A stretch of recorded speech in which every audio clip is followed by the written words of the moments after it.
prison, there was a guy making $10,000 a month.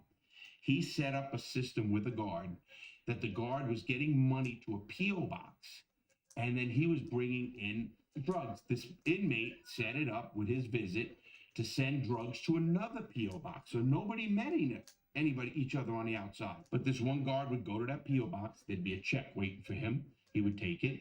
He would go to another P.O. box in another area, everything else, pick up the drugs that were in there. Now, he thought he was only bringing in marijuana, and by maybe a pound or two. But inside the marijuana, they were putting heroin.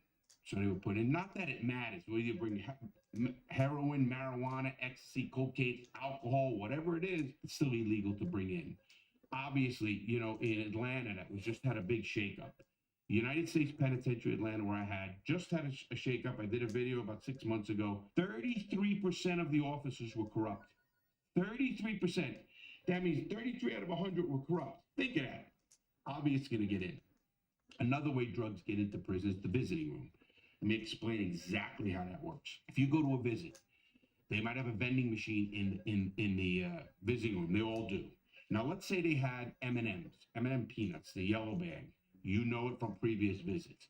You, as a person who's coming to visit someone who's bringing the drug, and it used to get me really mad when a guy would get someone they love to do this. How ludicrous is this? Because if you get caught doing that, that's called introduction of narcotics into a federal institution. 5 years minimum mandatory. 5 years. Why would you put your loved one in that kind of jeopardy? It's crazy. I don't care what it is. I would never do that. Never did do that. And I saw it happen a lot. And it used to get me disgusted.